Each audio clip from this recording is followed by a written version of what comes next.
विश्व वंदनीय तथागत सम्यक संबुद्ध बोधिसत्व सदगुरु रविदास महाराज जी, बोधिसत्व डॉक्टर बाबा साहब अम्बेडकर, मान्य काशीराम जी और जिन जिन महापुरुषों ने और महानायिकाओं ने हमारे हक और अधिकार की लड़ाई लड़ी, उन सभी महापुरुषों को, संतों को मैं नम्र उनके चरणों में नमन अर्पण करता हूँ। आज के इस समागम में उपस्थित वंदनीय भिक्षुगण, बनते सुमित रतन जी, बनते बोधि रतन जी, आज इस कार्यक्रम में जिन्होंने ये सारा 3-4 दिन का पंजाब का दौरा आयोजित किया, हमारे चंचल मैडम जी, और यहाँ पर उपस्थित सभी मेरे भाइयों को, माताओं को, बहनों को जय भीम। अभी आपने बात रखी पंजाबी में, इतनी आप थोड़ा फास्ट बोल रहे थे तो मैं ज़्यादा समझ नहीं पाया, लेकिन एक बात समझ गया कि आप प्रमोशन की बात कर रहे थे, नौकरी की बात कर रहे थे। तभी बाबा साहब का एक लेटर मुझे याद आया। बाबा साहब अम्बेडकर जी ने एक लेटर लिखा हुआ है जो राइटिंग एंड स्पीचेस में अंकित है। बाबा साहब लिखते हैं कि उनको high court, Mumbai high court, Bombay high court के जज पद की नौकरी ऑफर हुई। जज, लॉयर नहीं, जज। तो बाबा साहब ने उस जज पद के कुर्सी को लात मार दी। बाबा साहब ने कहा कि अगर मैं ये नौकरी करता हूं, सुबह 10 से लेकर शाम 5 बजे तक अगर मैं एक कुर्सी पे बैठ के, एक कमरे में बैठ के लोगों को अगर न्याय देता रहूंगा, तो मेरे समाज को मैं न्याय कब दे पाऊंगा, तो मेरे समाज को कब मैं न्याय दे पाऊंगा। और बाबा साहब अम्बेडकर जी ने बॉम्बे हाई कोर्ट के जज पद को ठुकराया। आज बाबा साहब ने बॉम्बे हाई कोर्ट के जज पद को ठुकराया, इसलिए आज हम लोग नौकरी कर सकते हैं, आज हम लोगों को प्रमोशन मिलता है। अगर बाबा साहब ने वो नौकरी कर ली होती और सिर्फ अपने परिवार का पालन पोषण किया होता, तो क्या आज हम लोगों को, आप लोगों को नौकरियां मिलती? तो ये बाबा साहब की देन है कि आज हम लोगों को प्रमोशन मिल रहा है। आपने बात कही कि जब प्रमोशन मिलता है तब बाबा साहब की याद आप करते हो। मैं बराबर कह रहा हूं, बाबा साहब की मैं तो कहता हूं वो तो उनका बड़प्पन है, लेकिन आप लोग सुबह उठने के बाद गिलास में पानी पी, जो पहला आप जो क्या कहते हो आप, घूंट, पहला घूंट भी पानी का पीते हो, उस पहले घूंट से लेकर रात को जब आप सोने जाते हो तब तक जितना भी जीवन जीते हो, उस सब जीवन पे बाबा साहब का अधिकार है। वो सब बाबा साहब ने आपको दिया है। सुबह उठने के बाद सबसे पहले जो पैर रखते हो तो सबसे पहले चप्पल पहनते हो। ये चप्पल पहनने तक का अधिकार आपको आज भी किसी स्टेट में नहीं मिलता है। उत्तर प्रदेश में कई कई जगह पर ऐसी गलियां हैं, ऐसे नगर हैं कि जहां पर अनुसूचित जाति के लोग अगर सवर्णों के बस्ती से जा रहे हैं तो चप्पल जूते हाथ में लेकर उनको गुजरना पड़ता है। साइकिल पे बैठ के अगर जा रहे हैं तो साइकिल हाथ में उठाकर उनको लेकर जानी पड़ती है। ये आज की स्थिति है। तो सोचिए, आज जो आज जूते पहन रहे हो, चप्पल पहन रहे हो, ये भी बाबा साहब का दिया हुआ है, बाबा साहब का काम है, जिस वजह से हम सांस ले पा रहे हैं। हम अपने बदन के चमड़े के जूते भी बनाकर बाबा साहब को पेश करें ना, तो भी बहुत कम है, बहुत। हम बाबा साहब का उपकार कभी हम उसका, हम मराठी में हम लोग उसको परतफेड़ बोलते हैं, हिंदी में वो शब्द मुझे नहीं, कर्ज अदा नहीं कर पाएंगे। तो ये बाबा साहब की देन है। दूसरी बात, आज हम लोग देख रहे हैं कि जिन हालातों में बाबा साहब ने हमारे लिए संघर्ष किया, जिन हालातों से बाबा साहब ने हमें बाहर निकाला, आज हमारी पीढ़ी वो भूल रही है। भूल इसलिए रही है, वो भूल नहीं रही है। ये इस देश का माहौल बाबा साहब के योगदानों को भुलाने के ऊपर, इस देश के जो यंत्रणा है वो बाबा साहब को भगवान बनाने पर तुली हुई है। 14 अप्रैल आती है तो बाबा साहब की जयंती मनाई जाती है। महापरिनिर्वाण दिन आता है 6 दिसंबर, तो बाबा साहब को याद किया जाता है। 14 अक्टूबर आता है तो बाबा साहब को याद किया जाता है। क्या सिर्फ हम बाबा साहब को साल में 2 या 3 बार ही उनके काम को याद करने वाले हैं?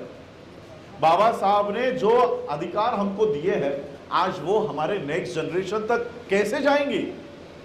क्या आपके किसी के भी स्कूलों में बाबा साहब के बारे में एक चैप्टर भी पढ़ाया गया है?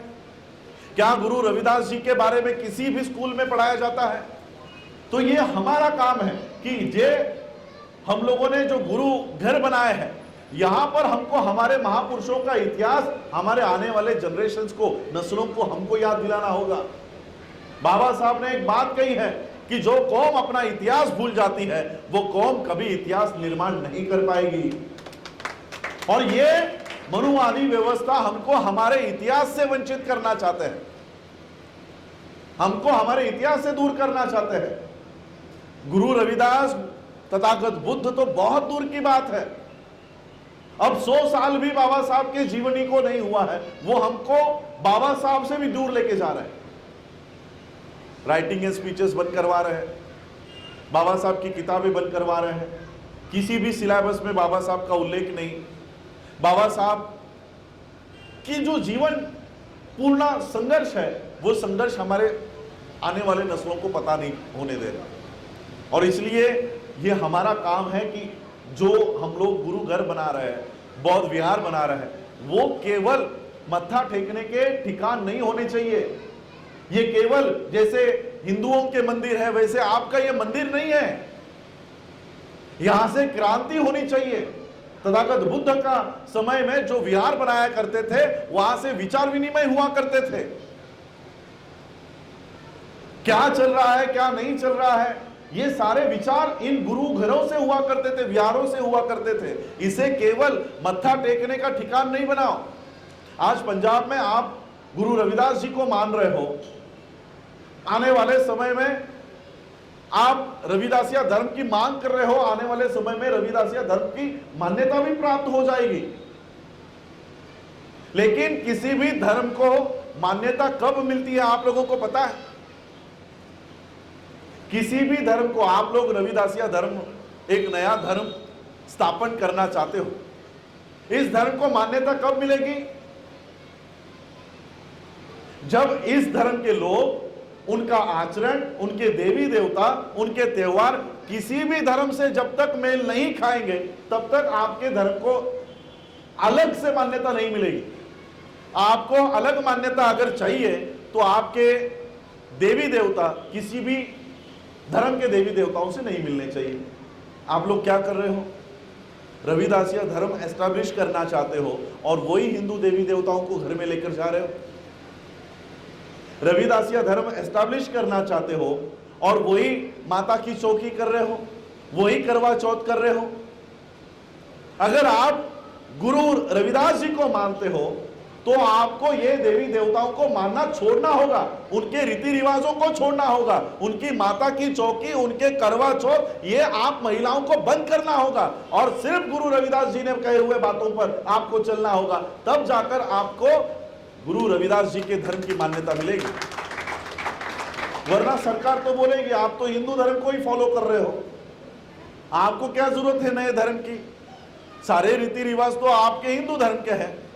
आप दिवाली भी मनाते हो, आप होली भी मनाते हो, आप नवरात्र भी मनाते हो, आपके घर में हमारी माता भी है, तो आपको नए धर्म की जरूरत क्यों है? इस वजह से आपको नए धर्म की मान्यता भी नहीं मिलेगी। ये सारे कर्मकांड, अंधविश्वास से आप लोगों को बाहर आना है। और हमारी जो संस्कृति, जो गुरु रविदास जी ने दी थी, जो तथागत बुद्ध ने दी है, जिसे बाबा साहब ने इस देश के संविधान में लिख दिया है। गुरु रविदास जी क्या कहते हैं कि ऐसा चाहूं राज में कि जहां मिले सबन को अन्न, छोटा बड़ा सब सम बैठे रहे गुरु रविदास प्रसन्न। गुरु रविदास जी उस समय की बात कर रहे हैं कि कोई छोटा नहीं है, कोई बड़ा नहीं है, सब साथ बैठेंगे। इसी बात को बाबा साहब ने संविधान में लिख दिया कि सब बराबर है, सब इक्वल है, कोई ऊंच नहीं, कोई नीच नहीं। और अगर कोई ऊंच नीच करता है तो उसको जेल भेजने का प्रावधान बाबा साहब ने किया है कि अगर बुद्ध की बात नहीं मानोगे, गुरु रविदास जी की बात नहीं मानोगे तो जेल होगी। और इसलिए हम लोगों को अपनी अलग संस्कृति जो हमारे गुरुओं की है, संतों की है, बुद्ध की है, बाबा साहब ने जो जिस परंपरा को अपनाया है उसको हमें फॉलो करना होगा, उसको आगे बढ़ाना होगा। बहुत सारी सभाएं हैं, बहुत सारे सभा करके भी हम आए हैं, 5वीं 6ठी ये सभा चल रही है और 4-5 सभा हमारी बाकी है, इसलिए मैं अधिक समय नहीं लूंगा। हमें बंते जी को भी समय देना है, उनकी भी वाणी को सुनना है, इसलिए मैं अधिक समय नहीं आप लोगों का लूंगा। आप लोगों ने मुझे बुलाया, यहाँ पर स्वागत किया, लेकिन मैं आप लोगों को कहना चाहूंगा, देखिए आज जिस तरह का माहौल इस देश में है, संविधान को लेकर छेड़खानी हो रही है, पब्लिक सेक्टर बेचे जा रहे हैं, पब्लिक सेक्टर बेचे जा रहे हैं, इसका आप लोगों को शायद इतना डर महसूस नहीं होता होगा, क्योंकि आपको पता नहीं चल रहा क्या हो रहा है। एयर इंडिया बेच रही है, हमें क्या है, रेलवे बेचा, हमें क्या लेना देना है, बैंक बेच रहे हैं, हमें क्या लेना देना है। मैं आपको बताना चाहता हूं, ये वही जगह है जहां पर रिजर्वेशन के माध्यम से आपके लोग क्लास 1 ऑफिसर बन गए। रेलवे हो, एयर इंडिया हो, बैंक हो, ये इसी जगह पर रिजर्वेशन लागू है और रिजर्वेशन के वजह से हमारे लोग क्लास 1 ऑफिसर तक वहां पर गए हैं। जो लोग बैंक ऑफ इंडिया में मैनेजर बन सकता है, जो व्यक्ति बैंक ऑफ इंडिया में मैनेजर बन सकता है, वो आईसीआईसीआई में गेट कीपर भी नहीं रखेंगे, उसको गेट कीपर भी नहीं रखेंगे, उसी व्यक्ति को, क्योंकि ICICI, axis, HDFC private bank है, वहां पर रिजर्वेशन की स्कीम लागू नहीं होती। जो हमारा बच्चा सरकारी स्कूलों में पढ़ाई करके आईएएस बन सकता था, कल को वही बच्चा रायन इंटरनेशनल के स्टेप पर भी, क्या कहते हो आप उसको, स्टेप को, सीढ़ी दहलीज पर भी वो कदम नहीं रख पाएगा। आने वाले 2 साल में नई एजुकेशन पॉलिसी आ रही है देश में, नई एजुकेशन पॉलिसी, जितने भी छोटे छोटे स्कूल है ये सब बंद होंगे और बदले में एक रायन इंटरनेशनल खुल जाएगी, एक ऑक्सफोर्ड खुलेगी, एक कैम्ब्रिज खुलेगी, एक रिलायंस खुलेगी, जिसकी सालाना ये फीस 2 से 3 लाख रुपए की होगी। जूनियर केजी के बच्चों का फीस बढ़ रहा होगा। जा पाएंगे आपके बच्चे इन स्कूलों में? और ये सारी पॉलिसीज कहां बनती है, कहां से बनती है? संसद से। पिछले 1.5 साल से लॉकडाउन है,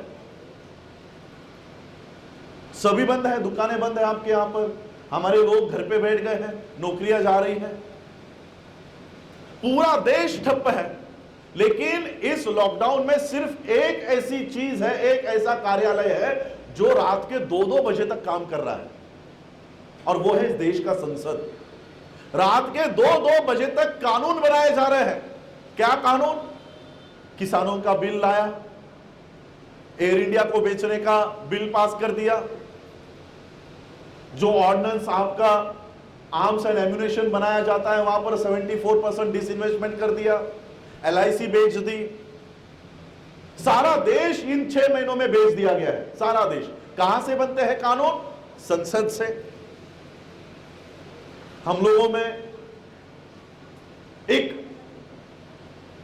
भ्रम फैलाया जाता है कि ये पार्टी हमारी है, ये पार्टी हमारी है, मोदी जी इतना अच्छा काम कर रहे हैं, 18 घंटे काम कर रहे हैं, अगर मोदी गलत काम कर रहा है तो राहुल गांधी विरोध कर रहा है तो राहुल गांधी अच्छा है, अगर राहुल गांधी काम नहीं कर रहा तो केजरीवाल अच्छा है, केजरीवाल ने स्कूल बना दिया, केजरीवाल ने कॉलेज बना दिया, केजरीवाल ने हॉस्पिटल बना दिया। अब मुझे बताओ, क्या इन पार्टियों के जिनके मैंने नाम लिए, इनके डिसीजन मेकिंग में कोई भी बहुजन है? कोई भी बहुजन है डिसीजन मेकिंग में? एससी एसटी सेल का अध्यक्ष नहीं बोल रहा हूं मैं, इन सभी पार्टियों में एससी एसटी सेल होते हैं और उसका अध्यक्ष बना दिया जाता है किसी दलित को। मैं दलित टर्म यूज करूंगा, हालांकि मैं यह मानता हूं कि दलित टर्म अनकॉन्स्टिट्यूशनल है। दलित किसको बोलते हैं? नीच लोगों को, गंदे लोगों को। इसलिए अपने आप को कभी दलित मत कहलाया, मत कहलवाइए। लेकिन ये सब पार्टी इनके यहां पर ऐसे दलित को लेकर आती है, उसको वहां पर बिठा कर रखती है और बताती है देखो आपका आदमी भी हमने राज्यसभा में ले आया हुआ है, आपके आदमी को एससी का अध्यक्ष बनाया हुआ है। लेकिन क्या इन पार्टियों के निर्णय प्रक्रिया करने में इनका कोई रोल होता है? किसी कानून को बनाने में हमारा आदमी शामिल होता है? तो ये सारी जो पार्टियां जिसमें डिसीजन मेकिंग में हमारा कोई नहीं है, ऐसे पार्टियों के पीछे हम लोगों को कतई नहीं जाना है। जिस पार्टी में डिसीजन मेकिंग अथॉरिटी हमारे व्यक्ति के हाथ में है, आने वाले समय में उसी पार्टी के साथ खड़े रहो। बहुजनों की कोई भी पार्टी हो जिसमें डिसीजन मेकिंग में बहुजन हो।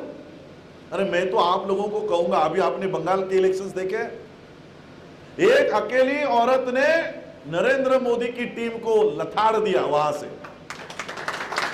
अगर ममता बनर्जी वहां पर ऐसा कर सकती है, तो आपके यहां पर बहन मायावती जी क्यों नहीं कर सकती? हमको भी वो लोग उनके साथ खड़े हुए, उनके विचारधारा के लोग उनके साथ खड़े हुए, तो क्या हम एक विचारधारा के लोग हमारे एक किसी बंदे के साथ खड़े नहीं हो सकते? और जब तक हम खड़े नहीं होंगे तब तक इस तरह के पॉलिसीज ये लोग बनाते रहेंगे, हमारे खिलाफ ये काम करते रहेंगे। और इसलिए आने वाले समय में ये पॉलिसी मेकिंग में भी हम लोगों को जाना चाहिए, अपना रोल अदा करना चाहिए। बाबा साहब ने जो ताकत आपको दी है, वोट देने का अधिकार, इसको भी सही ढंग से इसका इस्तेमाल करना चाहिए। इतना ही मैं कहूंगा और यहीं पर मैं अपने वाणी को विराम देता हूं। जय भीम, जय भारत, जय बुद्ध।